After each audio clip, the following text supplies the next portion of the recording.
係咁，網友嗱，呢條片就係即係外國外媒同埋呢一個外國專家就係評論中國會點樣應對美國嘅關稅大戰。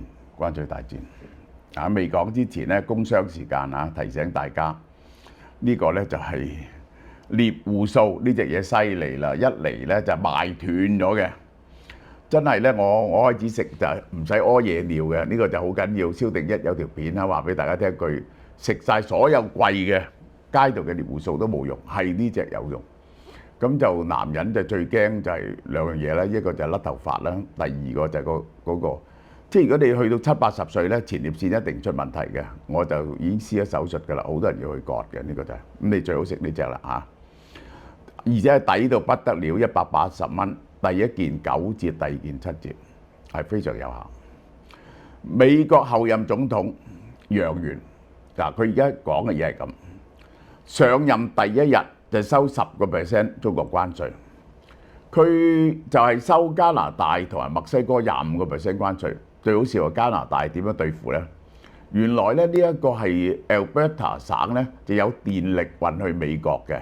佔咗唔知其中一個州嘅13%嘅，佢話我立即停佢啲電。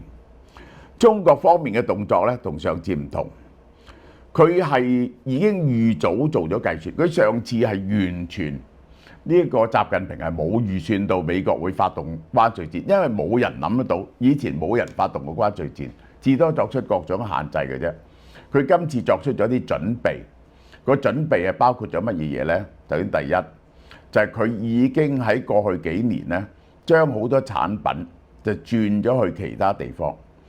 美國出口，中國出口去美國嘅百分比啊，佔美國嘅產品嘅美國入口產品嘅百分比咧，係由23% 跌到15%，即係咧嗰個美國貿易喺中國貿易嗰度咧係冇咁重要。因為點解啊？好多貨咧就轉咗去越南、泰國、柬埔寨同墨西哥，然後就再包裝過就賣去美國。嗱，呢個就係第一步佢做咗嘅準備，呢個就係嚇。咁就係第二咧，就係佢係整一啲籌碼嚟到同美國講數嘅預備係嚇。同埋佢呢次有咗心理預備，上次咧就真係 Donald Trump 係一夜之間反面，習近平應承咗個條件推翻 Donald Trump， 即刻開始加佢關稅，將習近平逼翻去台面，逼翻去呢一個阿根廷嗰度講數。北京努力增加籌碼，第二點嚇，其中包括貿易同投資、科學同技術。新一輪貿易戰可能對已經脆弱嘅經濟帶嚟更多嘅危害嘅，呢個係因為，但係今次咧中國咧係有咗準備，但係中國嘅經濟比起上次係差好多，你要明白。如果而家有任何呢一個風吹草動咧，呢個就係中國嘅經濟可能咧就再進一步收縮嘅。路透社講嗱，第一個應變措施，中國最高領導人考慮允許人民幣出年貶值，我相信係呢個係一定要貶某種程度嘅值。呢舉反映到中國認識到需要更多嘅經濟刺激嚟到對抗 Donald Trump 提高關稅嘅威脅。佢係嗱，我話佢做嘅準備咧，仲包括咗乜嘢咧？係預備出年推動更多刺激自己內部經濟嘅策略嚟到擴大內需。我估計咧出年咧係會將個赤字啊加多3萬億至4萬億之間。其實咧係將個赤字咧係加到呢個15% of GDP 啊，差唔多係咁樣。咁呢個係一個好危險嘅事啊。Donald Trump 咧表示計劃對輸入嘅美國商品全部徵10%至20%啊，呢個係全世界。然後咧就係呢個係佢之前講嘅中國商品徵60%。你要知道佢講過60%，然後佢後來講10%，咁啊兩樣嘢嘅分別喺邊度咧？咁我嘅理解啊，就係咧佢先加10%，然後咧就要通過國會咧就係取消中國嘅 PTNR 待遇。一取消PNTR 待遇咧，中國嘅關稅就去到60%啊。咁 meanwhile 係咪加到60%咧？就係可以傾嘅，我諗可以傾嘅。其實傾嘅嘢咧，亦一定係有包括同美國買更多嘅嘢，呢個係嚇。咁咧就可以減少一啲嘅，可以嘅某啲嘢咧可以唔加足嘅，應該係，但係至多係咁嘅啫。而中國讓人民幣貶值就可以降低中國嗰個出口商品嘅價錢，削弱關稅嘅影響。你永遠貶值咧，就係咪會令到啲嘢平啲咯？嚇！但係其實咧貶值係乜嘢？貶值係即係你哋國家嘅人民嗰個人工係減緊，全國減緊人工。報道引述另一個了解中國人民銀行討論情況嘅人士話，當局考慮俾人民幣貶值去7.5， 7.3貶去7.5，比起而家7.25咧貶3.5%，貶3.5%。嗱，我解釋俾大家聽先。而家中國去美國嘅商品嘅關稅個 effective rate 平均 rate 係21%。而 effective rate 即係除權嘅，加翻多少嚟講係9.8%。如果貶3.5%，如果呢一個習近平即係加中國佢嘅關稅10%咧，佢貶3.5%咧，大致上就可以應付啦。呢個就係喺第一個任期2018年3月至2020年5月，佢就係加呢個大陸關稅，當時人民幣即刻貶值12%。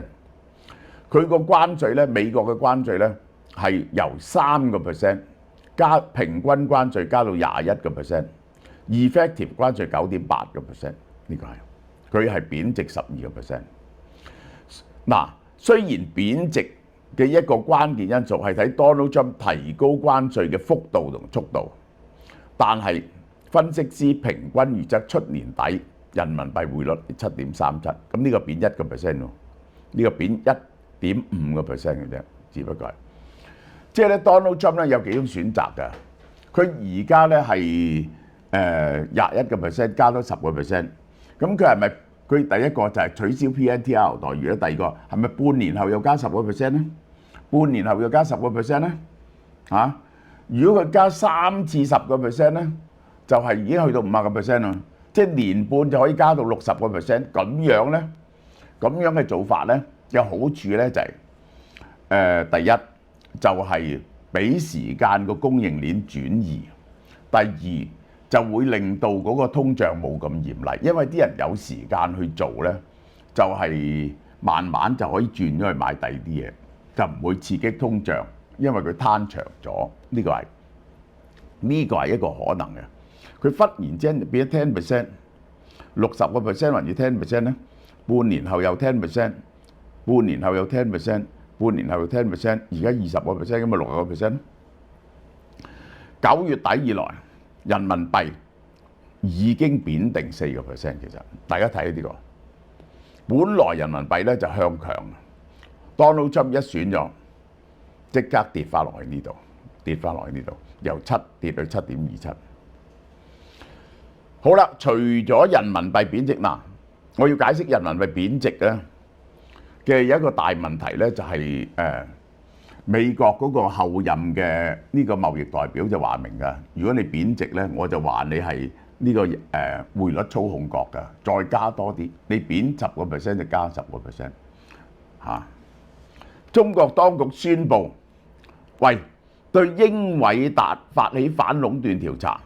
嗱，呢個係一個，我係講俾你聽，中國其中一個牌就係對付喺中國嘅美國企業。中國宣布禁止向美國出口幾種重要嘅武術高端產品需要嘅稀土同關鍵材料。呢個就係鍺啊、鎵啊、石墨啊嗰幾樣嘢。佢做咗兩樣嘢，第一查英偉達，第二鍺啊、鎵嗰啲咧一路有限制嘅，而家禁止向美國輸出。路透社引用匯豐銀行首席亞洲經濟學家話：我哋要將呢啲動作睇做係同美國談判嘅開場白，佢整咗一啲嘢出嚟。嗱，我而家有呢啲招數喺手，你同我傾啦。仲有乜嘢可以喺手呢？就係嗰啲抗生素同埋呢一個維他命嘅活性成分啊，80%係大陸做嘅。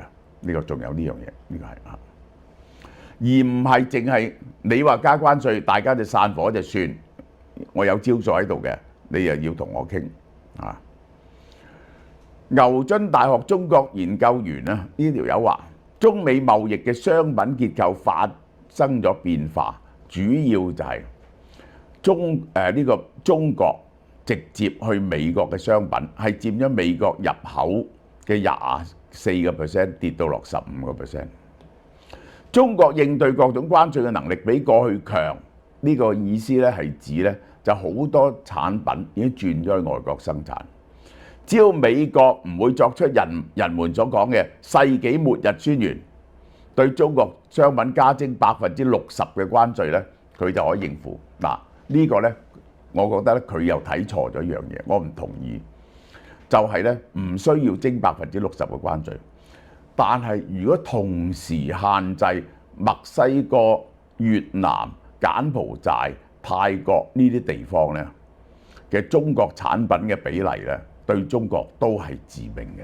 中國係用到好多時期分散咗呢啲地方，如果呢啲地方亦都被阻截嘅話，對中國嘅威脅係致命嘅。中國呢個世界第2大經濟體，目前喺電動車同綠色能源佔據主導地位。咁呢一個咧就，但係美國係唔需要買你嘅電動車同埋綠色能源嘅，呢個係啊。Solar panel 咧，美國咧預備自己做緊，佢已經係加徵緊來自馬來西亞、越南呢啲地方嘅 solar panel 嘅稅。而透過買空中巴士同製造 C919 大型飛機，減少對波音飛機同大型燃油汽車嘅依賴，呢個就係嚇。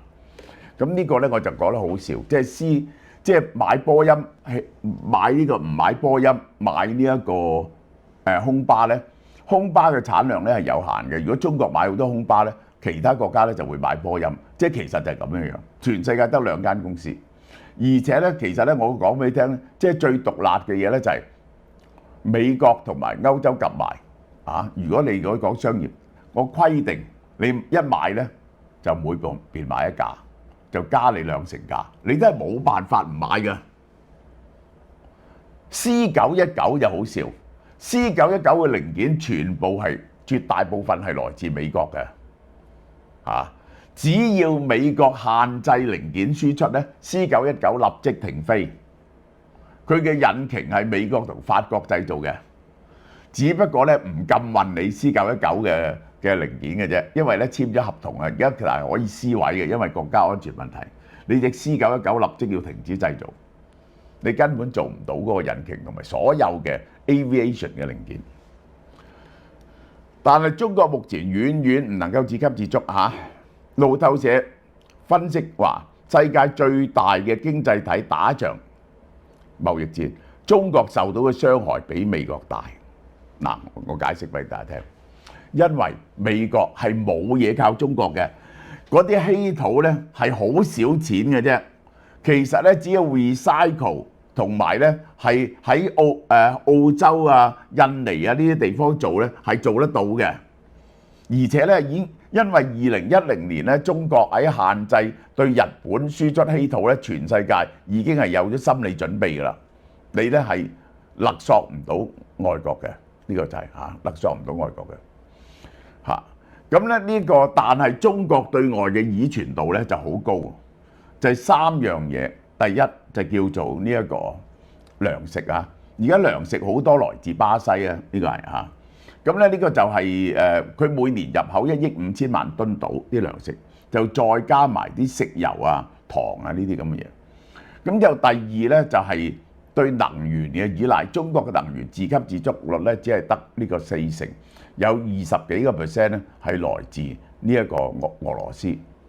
有啲天然氣係來自呢個哥薩克、西氣東輸，但係人哋如果一炮製你，一塞咗馬六甲海峽咧，就係呢個中東啲能源咧運唔到去咧，你要大鑊。中國需要好多錢去買呢啲能源。第三就係高科技產品，呢樣幾乎係冇得救，即係中國對高科技嘅產品嘅需求。我舉個簡單嘅例子俾大家聽，你就知道。其中中國最大嘅一門生意就係佢對手機世界市場度佔好大嘅份額。但係除咗華為之外，小米、OPPO、VIVO、全音都係用緊美國晶片，全部用緊美國晶片。嗰個 CPU 唔係呢個高通就係聯發科，佢哋冇自己嘅晶片。嗰啲基帶晶片啊，全部係高通，有啲係博通，然後咧就係呢一個成像晶片咧就係 Sony 嘅，即係全部都係咁。呢個係你唔買呢啲嘢，你就冇手機輸出，明唔明啊？你就冇你嘅手機業根本就瓜咗，你嘅電腦業就瓜咗。呢個冷氣機啊嗰啲仲得嘅，自己做到嘅啲晶片，但係高級嘅晶片就做唔到，server 啊呢啲全部做唔到。美國有能力大幅提高中國商品嘅進口關稅，美國冇嘢靠中國。進一步將中國由美國嘅供應鏈中剝離，即係咧，你要將個供應鏈由中國剝離。點解剝去第二度係冇咁好呢？因為第二度你諗下，全世界嘅需求，譬如喺美國手上，加埋中國嘅需求，中國係有3成，全世界7成咁啊。譬如中國需求3成，嗰個如果由中國做晒，個 economy of scale 咧就做晒全世界。如果你抽離咗中國，中國整自己一套，你喺外國做另外一套供應鏈咧，佢嗰個規模就冇咁大，個專業分工咧就冇咁精細，個成本咧係貴咗。其實就係咁解。從全球貿易前景日益悲觀，中國國內消費需求疲軟，美國一定要由中國一定由美國進口先進晶片同其他高科技設備戰略物資。仲要靠美國消費者購買自己嘅商品，即係咧叫兩頭大，入口要入好多，出口咧又要出好多，又要靠對方，而且仲有中國咧係有嗰個呢個 non-tangible 嘅，即係呢個非實物嘅呢一個貿易啊，係仲有好大嘅逆差，其中就係中國好多留學生。喺外國係要俾好多錢嘅，呢個就係嚇。你除非係斬斷呢啲留學生，但係斬斷留學生咧，你嘅科技咧好可能咧就會落後。路透社認為，北京喺新一輪貿易戰嘅位置比4年前有利，因為中國掌握多咗胡蘿蔔啊。以前咧就淨可以買農產品，我哋睇路透社嘅睇法係點？中美花咗2年先傾咗第一階段貿易協議。當時中國同意買多2000億美國嘅產品，主要係農產品。但呢個協議落實之後咧，新冠疫情咧就停咗啦。其實只係落成得56%啫，我記得係。好啦，而家中國可以買多啲乜嘢呢？中國除咗買嘅商品，除咗農產品之外，仲可以買石油同埋天然氣，因為呢。美國其實喺拜登期間，石油同天然氣嘅產品係達到 all-time high 嘅。美國嘅而家產能咧係世界第一嘅，大約1200幾萬桶一日嘅，呢個係隨時可以輸出100-200萬桶。呢個係俾中國，尤其是天然氣，美國係攞到唔攞嘅，呢個係。除咗晶片屬於美國嚴格控制之外咧，美國可以出口嘅嘢仲有農產品、大型商品同能源產品。大型商品咧，美國就係冇乜㗎啦。因為點解咧？美國係唔準攞呢啲嘢嘅。呢啲大型商品就即係煤啊、呢個鐵礦砂啊啲咁嘢咧，多數係來自澳洲或者巴西。喺胡蘿蔔之外咧，中國亦都有棍，包括利用中國市場控制美國嘅企業。嗱，呢一個就係我擔心嘅嘢。點解我咁擔心呢？你睇佢開始整少少 NVIDIA， 其實係示範俾你睇下，大致會罰 NVIDIA幾億美金。咁你 NVIDIA 要唔要俾啊？你喺中國做生意你要俾。佢話俾你聽，我可以整你啲美國企業，而美國企業喺中國最 vulnerable 嘅兩間企業，一間係蘋果喎。你諗下，蘋果嘅產能咧，差唔多70幾個% 喺中國喎。如果佢搞你咧，呢個係好大鑊。佢嘅產能70幾個% 喺中國，佢嘅銷售係18個% 喺中國。第二就係 Tesla 嘅銷售咧就個產能咧就係180萬架入邊咧，中國係佔咗一半，然後咧喺中國賣嘅車咧係佔咗世界上嘅40%。呢個咧就係 Tesla 對中國嘅倚仗度。中國美國商會馬克哈蒂話：美國在華企業日子唔好過，美國公司同其他外國公司都擔心，佢哋仲係唔能夠係唔係進入呢個市場呢？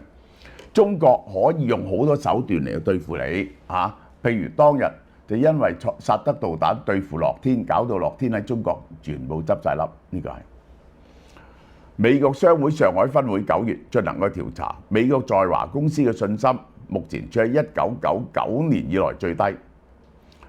週五報道話，經濟學家認為，由於中美經濟貿易嘅不確定性，中國高層猶豫不決，處境艱難。我話俾你聽，整體嚟講，佢嘅對應政策，第一，再將產能外移，即係話去洗產地。但係洗產地咧，就美國係會呢一個係收緊呢啲規則，即係亦都逼其他國家收緊呢啲規則。譬如墨西哥啊、越南啊，一發現佢哋要負責監督，唔可以有咁多中國嘅產能喺入邊。如果唔係咧，即係譬如話中國產品嘅成分去到2成咧，就收你中國產品嘅稅，咁咧就係大鑊。呢個就係呢個第一點。咁仲有咩地方可以擴充產能咧？其中一個解決方法就去美國設廠咯，但係去美國設廠咧就非常可能咧係水土不服嘅喎，好 Q 大鑊。去美國設廠係。第二就係整美國在華嘅公司，咁呢個咧 Donald Trump 如果整 Tesla 咧 ，Donald Trump 當然係好介意啦，因為即係 Elon Musk 煩都煩死啊 Donald Trump 啦嚇。Tim Cook 係美國最大嘅公司。喺有幾多美國股東揸住蘋果嘅股票？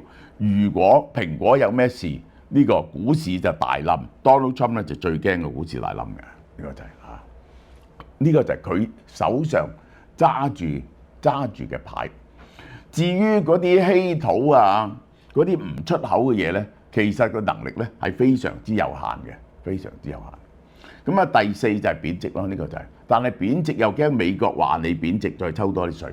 其實嗰個問題啊，始終都喺 Donald Trump 嗰度。大家唔明白 Donald Trump 又話加10%嘅關稅，又話加60%關稅。我哋作出各種嘅猜測，其實佢真正嘅意義係乜嘢？呢個就係總部位於倫敦嘅金融服務公司 IG 集團嘅市場分析師葉俊榮話：Donald Trump 嘅關稅大棒，一日唔打落嚟，北京嘅政策者唔識點樣反應，處於反向政策模式中，只要永遠係等美國嘅政策確定咗，然後先知道點樣做。雖然佢係準備咗啲嘢嚇。好，呢段講到呢度。冬至盤菜嚟啦，11月29號到12月17號售完即止。萬眾期待嘅盤菜終於上架啦！冬大過年，一家人圍埋食盤菜，梗係溫暖啦。今次俏貓貓推出2款盤菜，有6個人同12個人。我哋嘅盤菜係非常出名，口碑非常好，你唔需要考慮噶啦。如果訂盤菜，真係訂我哋嘅盤菜係最抵噶啦。搜羅咗最好嘅食品，材料有原隻嘅10頭鮑魚、鮑汁燴花膠、原粒原貝、韓國大蠔豉、老鄉米鴨、家鄉手打鯪魚丸、大鵝掌、1/4隻貴妃雞，仲有秘製豬手、腩肉、豬皮、豬脷同魷魚，厚身嘅大花菇，配埋時令蓮藕、蘿蔔、芋頭同枝竹，全部足6人份量。而家12人就份量雙倍。我哋賣咗好多年，嗰啲客人十分滿意，個個都覺得我哋啲料係冇得頂嘅。6個人原價1198蚊，而家會員價998蚊；而12個人原價1688蚊，而家訂1488蚊。門市同網站都有得訂，由11月29號到12月17號，價格包埋送貨㗎啦。偏遠地區除外，村屋咧就喺村外交收，冇電梯嘅樓宇喺地面交收。送貨嘅日期咧係12月13號到24號，預約送貨5個工作日前通知。我哋送貨都出名準時同埋好嘅。由於全部新鮮喺香港製造，唔係預製嘅，每日數量有限，售完即止。咁就大家買我哋啲現金券嚟到再訂，係咪雙重優惠呢？希望大家食過呢個盤菜，身體健康，福滿團圓。